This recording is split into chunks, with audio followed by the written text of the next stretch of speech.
ask you about the Heisman. I'm not a college football follower. I see the highlights. You were at the ceremony. I saw that. You've got your trophy. I see behind you, which I love.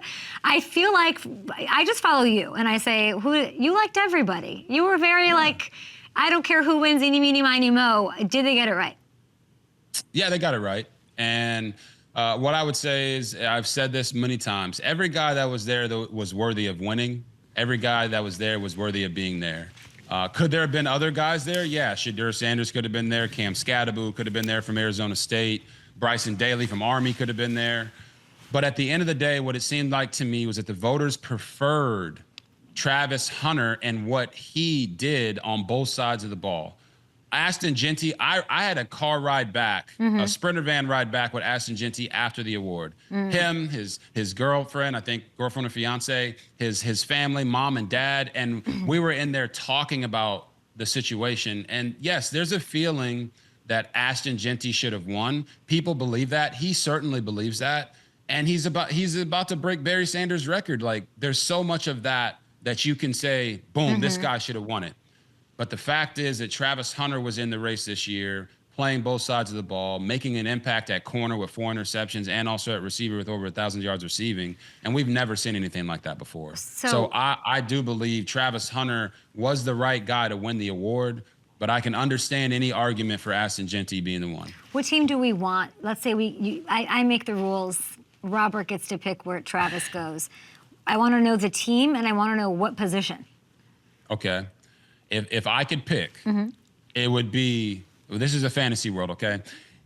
Wherever Shedeur Sanders goes, okay? Because I believe that Travis Hunter and Shedeur Sanders get the best out of each other. Okay. Now, I don't think that's going to happen because I believe Shedeur is going to be the first pick in the draft.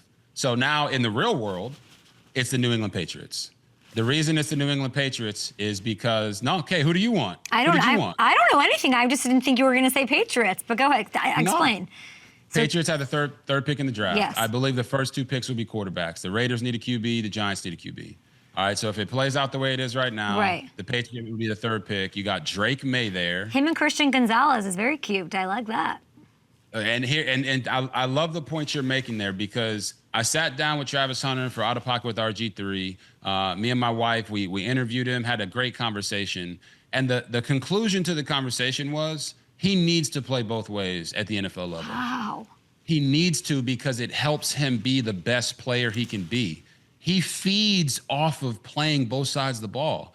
It would be like taking a pastry chef who is a master at beignets. Okay, it's a French donut, a New Orleans delicacy.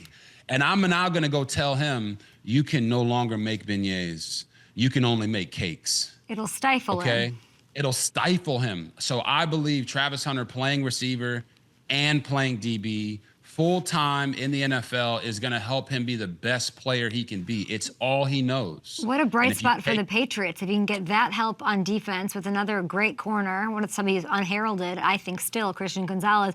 And Patriots need explosive, they need beignets. They need explosive plays on offense. We can't find a beignet in New England.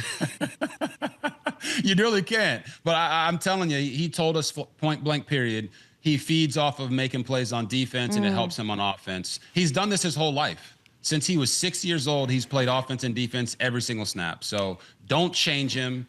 Don't take a round peg and try to put it in a square hole. Yeah. Let him be himself. That just means he won't be able to practice every day. Just throwing that out there. RG3, why when I open my phone, maybe it's just my algorithm, every time I open my phone, it's Travis's girlfriend, or fiance, I think, rather, that's on everything. He had an apology on a stream, not apology, an FU defending my woman moment. What do I need to know about that as a Heisman winner who's dealt with this cycle of media in a way that was probably much less than what it is now? What advice do we have for this Heisman winner, and what do I need to know? Yeah, I mean, what you need to know is that Travis Hunter loves his fiance, and I hear a lot of people saying, well, guys got to make their own mistakes, and they got to do this, they got to do that. I just think the assumption that saying that his relationship is a mistake is already bad in the first place. Like, we shouldn't be diving into the personal lives of these players when they have a loving fiance or a wife or girlfriend or whatever it may be. My advice to him, and and my wife's advice to her in the moment was to just continue to live your life and enjoy each other. Because as long as they're enjoying the moment and enjoying each other, it doesn't matter what anybody on the outside says. But I do think that Travis Hunter is getting a crash course on the most famous college football player in the world right now. And mob mentality, Kay, you know how this goes. Mob mentality can turn something that's nothing into something. So our advice to them was just continue to love each other, make private whatever you want to make private. But I think people giving exposés on their relationship, especially in the national media. I just love that. I love that you guys had advice for them. I like this beautiful camaraderie that you guys have.